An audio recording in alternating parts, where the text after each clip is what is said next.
আলাইকুম রহমতুল্লাহ। সবাইকে নাদু সৈয়দপুর জনকল্যাণ উচ্চ বিদ্যালয়ের পক্ষ থেকে তোমাদেরকে তথা সকল শিক্ষার্থীদের অনলাইন ক্লাসে স্বাগতম। প্রিয় শিক্ষার্থীবৃন্দ, প্রথমে আমি তোমাদের পরিচয় দিয়ে দিচ্ছি। আমি মোহাম্মদ আবুল হাশেম, সহকারী শিক্ষক বাংলা, নাদু সৈয়দপুর জনকল্যাণ উচ্চ বিদ্যালয়, তারাস, সিরাজগঞ্জ।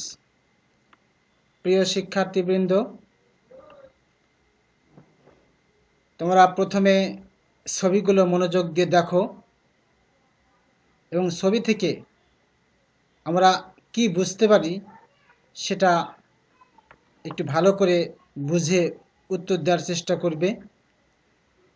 দেখো, আমরা চিত্রে দেখতে পাচ্ছি এখানে হাতের আঙ্গুল দেখানো হচ্ছে বিভিন্ন পদ্ধতিতে।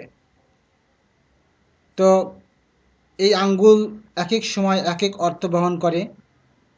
কখনো এক আঙ্গুল, যেটা এক আঙ্গুল তুললে ক্রিকেট খেলায় যেমন অর্থ প্রকাশ করে আউট, কিংবা দুই আঙ্গুল তুললে দুইবার, এরকম বিভিন্ন অর্থ প্রকাশ করে থাকে।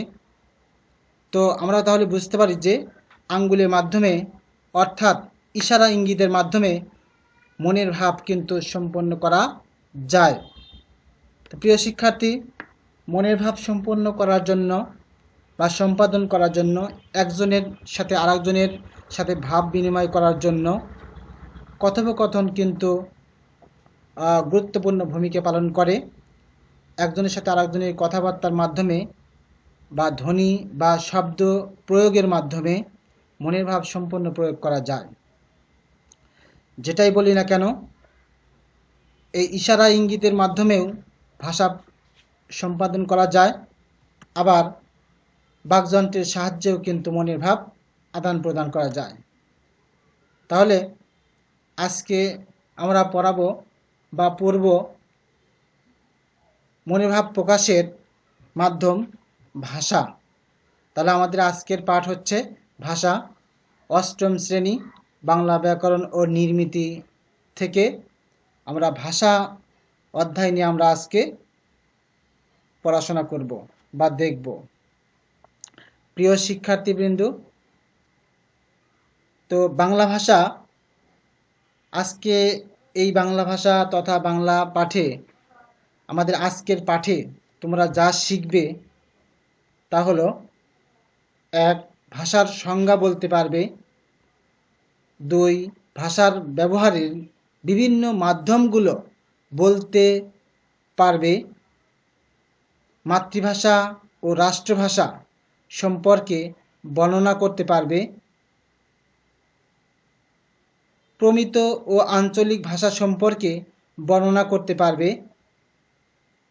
সাধুরীতি ও চলিত রীতির পার্থক্য ব্যাখ্যা করতে পারবে। তাহলে আমরা আজকের এই পাঠে এই বিষয়গুলো আমরা শিখতে পারব। প্রিয় শিক্ষার্থীবৃন্দ, আমরা জানি যে মানুষ সৃষ্টির সেরা জীব। প্রাচীনকালে মানুষ ইশারা ইঙ্গিতে নানা অঙ্গি ভঙ্গি করে, ছবি এঁকে ও নাচের মাধ্যমে ভাব বিনিময় করত। এগুলো কিন্তু ভাব প্রকাশের অন্যতম মাধ্যম ছিল প্রাচীনকালে। কিন্তু মনের ভাব প্রকাশ করার জন্য বাকযন্ত্রের সাহায্যে উচ্চারিত ধ্বনি বেশি অর্থপূর্ণ হয়। বাকযন্ত্রের সাহায্যে উচ্চারিত ধ্বনি সবচেয়ে বেশি অর্থপূর্ণ হয় বলেই এই বাকযন্ত্রের মাধ্যমে মনের ভাব আদান প্রদান করা সবচেয়ে সহজ ও অর্থবহ হয়। তবে যেভাবেই মনের ভাব প্রকাশ করুক না কেন, এ সবই ভাষা।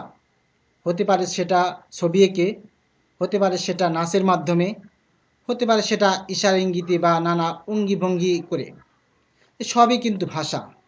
তবে এই কথা আমাদের মনে রাখতে হবে যে মনের ভাব প্রকাশ করার জন্য সবচেয়ে বাকযন্ত্রের সাহায্যে উচ্চারিত ধ্বনি হচ্ছে সবচেয়ে গুরুত্বপূর্ণ। তাহলে বাকযন্ত্র কি, এটা সম্পর্কে আমাদেরকে কিন্তু তাহলে জানা থাকা দরকার। তো যাই হোক, সাধারণ কথায় ভাষা বলতে মানুষের মুখ থেকে বেরিয়ে আসা অর্থপূর্ণ কতগুলো আওয়াজকেই বোঝায়। তা আমরা আবার একটি বিষয়টা দেখি, ভাষা কি? ভাষা বলতে মানুষের মুখ থেকে বেরিয়ে আসা অর্থপূর্ণ কতগুলো আওয়াজকেই বোঝায়। প্রিয় শিক্ষার্থী, তাহলে আমরা প্রথমে আমাদেরকে জানতে হবে বাকযন্ত্র কি। বাকযন্ত্র হচ্ছে কতগুলো অংশের মতো, যেখান থেকে আমরা ধ্বনি উৎপন্ন করি, যেমন জিহ্বা, ওষ্ঠ, দন্ত, তালু, মুখ বিবর ইত্যাদি কিন্তু বাকযন্ত্রের এক একটি অংশ। সবগুলোই গুরুত্বপূর্ণ ধ্বনি উৎপাদন করার ক্ষেত্রে। এই সবই খুবই গুরুত্বপূর্ণ। এগুলো ছাড়া একটি ছাড়া আরেকটি কিন্তু আসলে চলবে না। সবগুলো কিন্তু গুরুত্বপূর্ণ। তো আমরা আরেকটু সহজ আকারে বলতে পারি যে বাকযন্ত্র কি। ধ্বনি সৃষ্টি হয় বাকযন্ত্রের সাহায্যে। মানুষের গলনালী, দাঁত, মুখ বিবর, কণ্ঠ, জিহ্বা, তালু, নাক ইত্যাদি মিলে হয় বাকযন্ত্র। আমি আবার বলছি, ধ্বনি সৃষ্টি হয় বাকযন্ত্রের সাহায্যে। তো মানুষের গলনালী, দাঁত, মুখ বিবর, কণ্ঠ, জিহ্বা, তালু, নাক ইত্যাদি মিলে বাকযন্ত্র। প্রিয় শিক্ষার্থী, এ পর্যায়ে আমরা একটি ভিডিও চিত্র দেখব।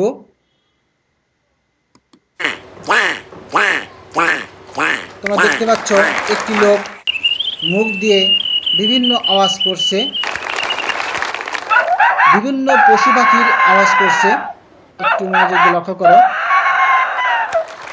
সবই মুরগি ডাকে, তবে বিশেষ অবস্থায়। কিন্তু এগুলো কিন্তু মানুষের আওয়াজ নয়। যখন বাচ্চাগুলো তার মায়ের সাথে যেভাবে হেঁটে যায়, এগুলো হচ্ছে পশু পাখির আওয়াজ। তো এগুলোকে একটা প্রাণী আছে খুবই শান্ত প্রাণী, কিন্তু যখন একটা আরেকটার সাথে মানে রেগে ঝগড়া করে সম্পন্ন করতে পারে, সেটাই। অর্থাৎ বাকযন্ত্রের সাহায্যে উচ্চারিত ধ্বনিকেই ভাষা বলা হবে। এই লোকটির যে ভাষা বিভিন্ন ধ্বনি উৎপন্ন করলো, এগুলো হচ্ছে পশু পাখির ডাক, যা ভাষা নয়। কারণ তারা মনের ভাব সম্পন্ন কিন্তু করতে পারে না, সার্থকভাবে মনের ভাব সম্পন্ন করতে পারে না। এগুলোকে পশু পাখির ডাক বা আওয়াজ বলা হয়, কারণ নির্দিষ্টভাবে মনের ভাব প্রকাশ করতে পারে না, তাই এগুলো ভাষা নয়। তো প্রিয় শিক্ষার্থী, পৃথিবীর কোনো ভাষাই স্থির থাকে না। ভাষা স্থির হয়ে গেলে তা মৃত ভাষায় পরিণত হয়। আজ থেকে 500 বছর আগের ভাষা আর এখনকার ভাষা কিন্তু হুবহু এক নয়। কালক্রমে যুগের বিবর্তনে, সমাজভেদে এ ভাষার বিবর্তন দেখা যাচ্ছে। বিভিন্ন মানব সমাজের মানুষ ভিন্ন ভিন্ন রকম শব্দ ব্যবহার করেছে বলেই বিভিন্ন রকম ভাষার জন্ম হয়েছে। সময় অতিবাহিত হওয়ার সাথে সাথে ভাষাও পরিবর্তন হয়, সেজন্য ভাষা পরিবর্তনশীল। আমি আবার বলছি যে ভাষা কিন্তু পরিবর্তনশীল।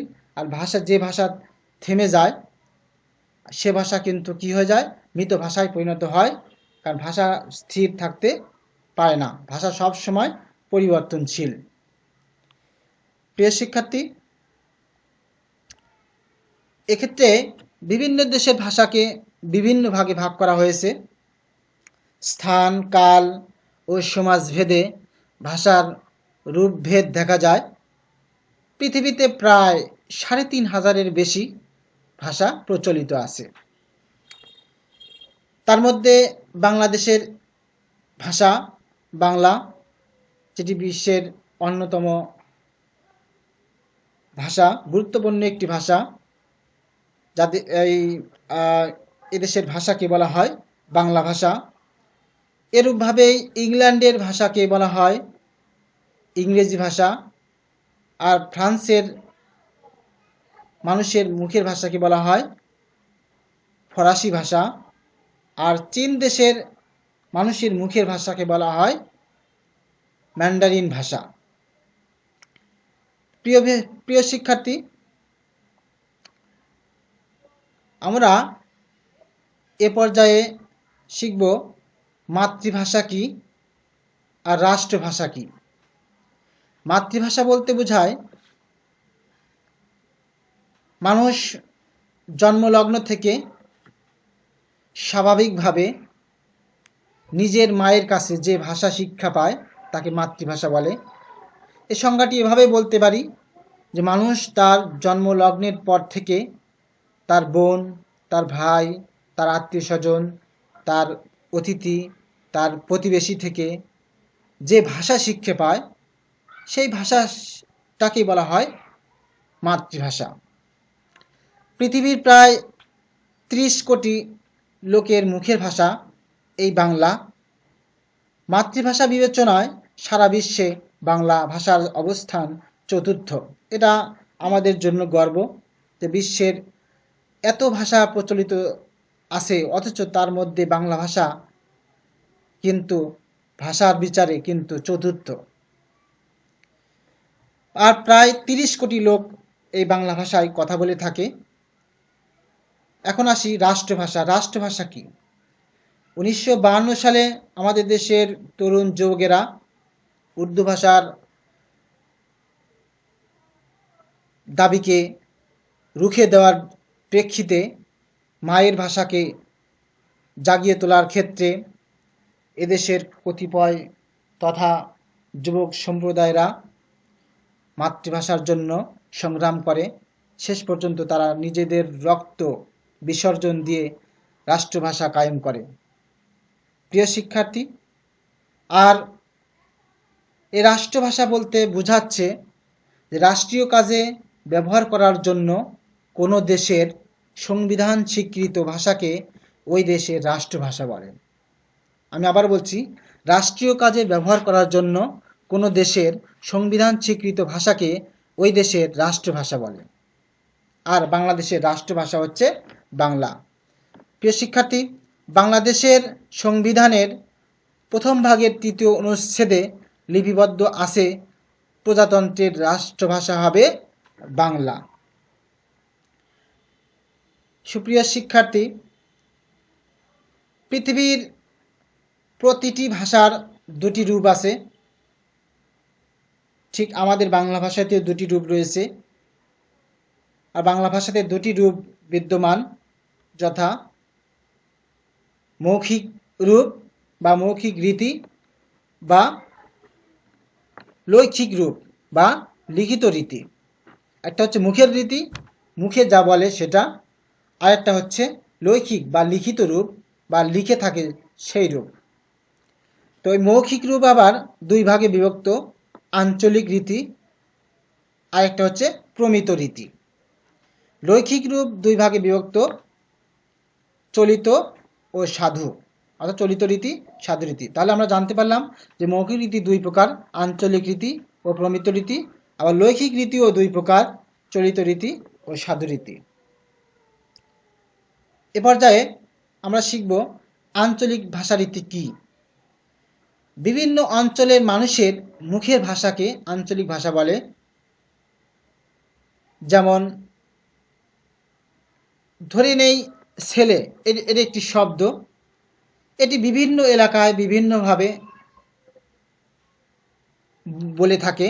যেমন কতেক এলাকায় বলে সোয়াল, আবার বলে অনেক এলাকায় বলে সাওয়াল, আবার কোনো এলাকায় বলে সাবাল, আবার দেখা যায় যে আবার কোনো এলাকায় পোলা, আবার কোনো অঞ্চলে দেখা যায় পোয়া, আবার কোনো অঞ্চলে দেখা যায় পুত, আবার দেখা যায় যে হুদ, আবার কোনো অঞ্চলে দেখা যায় বেটা। যেটাই বলি না কেন আমরা কিন্তু মনের ভাব কিন্তু সবাই বুঝতে পারি যে এই শব্দগুলো দ্বারা কি বোঝাচ্ছে। এগুলো হচ্ছে বিভিন্ন অঞ্চলের বিভিন্ন ভাষা। এই ভাষাগুলোকে বলা হয় হচ্ছে আঞ্চলিক ভাষা। এবার যে আমরা শিখব প্রমিত ভাষারীতি কি। প্রমিত ভাষারীতি হচ্ছে ভাষার সর্বজন গ্রাহ্য ও সর্বোচ্চ মার্জিত রূপকে প্রমিত ভাষারীতি বলে। বিষয়টা আমি আবারও একটু ক্লিয়ার করি। ভাষার সর্বজন গ্রাহ্য অর্থাৎ সবাই যেটা গ্রহণ করে থাকে বা সবাই যেটা গ্রহণ করেছে এবং সর্বোচ্চ মার্জিত, সবচেয়ে বেটার মার্জিত রূপকে প্রমিত ভাষারীতি বলা হয়। যেমন একজনের দুটো ছেলে ছিল, খুবই সুন্দর একটি ভাষা। একজনের দুটো ছেলে ছিল, এটি প্রমিত রীতি। এই ভাষাটা কিন্তু যে কোনো অঞ্চলে গেলেই কিন্তু সবাই বুঝতে পারবে, সর্বজন গ্রাহ্য হবে এবং এটি একটি কিন্তু মার্জিত রূপও বটে। প্রিয় শিক্ষার্থী, এবার শিখব সাধু ভাষা রীতি কি।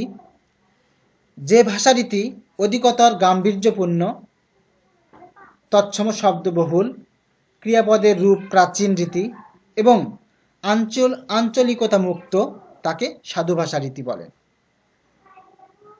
আমি আবার বলছি, যে ভাষারীতি অধিকতর গাম্ভীর্যপূর্ণ, তৎসম শব্দবহুল, ক্রিয়াপদের রূপ প্রাচীন রীতি এবং আঞ্চলিকতা মুক্ত, তাকে সাধু ভাষা রীতি বলে। যেমন এক ব্যক্তির দুইটি পুত্র ছিল, এটি সাধু ভাষা রীতি। এবার শিখব চলিত ভাষা রীতি কি। এই ভাষার সাধু ভাষার এবার আমরা শিখব চলিত ভাষা রীতি।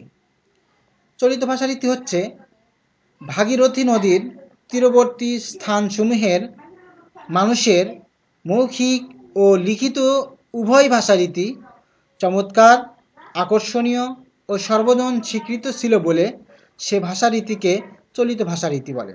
আমি আবার বলছি, ভাগীরথী নদীর তীরবর্তী স্থানসমূহের মানুষের মৌখিক ও লিখিত উভয় ভাষারীতি চমৎকার, আকর্ষণীয়, সর্বজন স্বীকৃত ছিল বলে সে ভাষারীতিকে চলিত ভাষারীতি বলে। দেখো, সাধু ভাষারীতি ছিল কিন্তু এক ব্যক্তির দুইটি পুত্র ছিল, আর সেটাই চলিত ভাষারীতি হয়েছে একজন লোকের দুটি ছেলে ছিল। যাই হোক, এটি একটি মার্জিত, আকর্ষণীয় ভাষারীতি। এ পর্যায়ে শিখব সাধু ভাষারীতি ও চলিত ভাষারীতির মধ্যে পার্থক্য। দেখো, সাধু ভাষারীতি সর্বজন গ্রাহ্য লেখার ভাষা, আর চলিত ভাষারীতি সর্বজন গ্রাহ্য মুখের ও লেখার ভাষা। আমরা যদি সাধু ভাষারীতি বুঝতে পারি, তাহলে চলিত ভাষারীতি কিন্তু আমরা বুঝতে পারবো, সহজেই বুঝতে পারবো। সাধু ভাষারীতি হচ্ছে সর্বজন গ্রাহ্য লেখার ভাষা, আর চলিত ভাষারীতি হচ্ছে সর্বজন গ্রাহ্য মুখের ও লেখার ভাষা। আবার দেখো, 2, সাধু ভাষারীতি ব্যাকরণের নিয়ম মেনে চলে, আর চলিত ভাষারীতি ব্যাকরণের নিয়ম মেনে চলে না। সাধু ভাষারীতি পদবিন্যাস সুনির্দিষ্ট, আর চলিত ভাষারীতির পদবিন্যাস অনেক সময় পরিবর্তিত হয়। সাধু ভাষারীতি তৎসম শব্দের ব্যবহার বেশি থাকে, আর চলিত ভাষারীতির তৎসম শব্দের ব্যবহার কম, নাই বললেই চলে, তথা অর্ধতৎসম বা তদ্ভব দেশি বিদেশি শব্দের প্রয়োগ বেশি থাকে।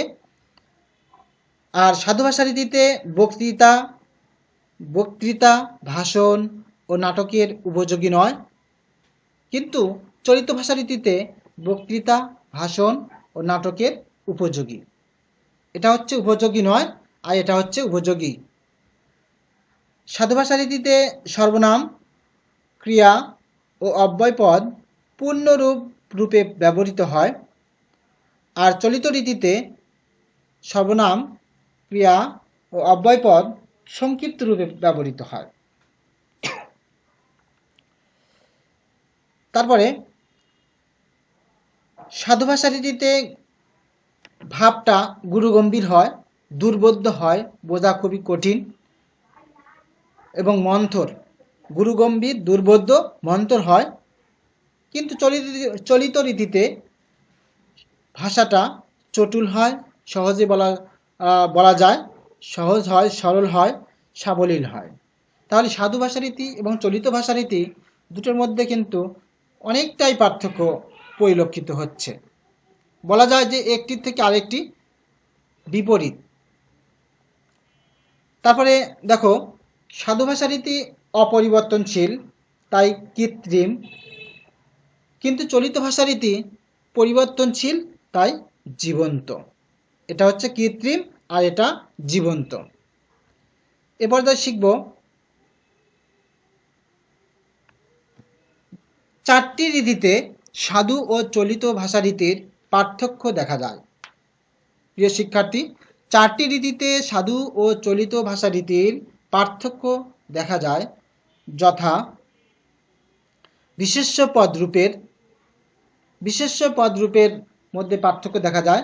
যেমন সাধু ভাষা হচ্ছে অগ্নি আর চলিত ভাষা হচ্ছে আগুন। 2 নম্বর হচ্ছে সর্বনাম পদের মধ্যে পার্থক্য দেখা যায়।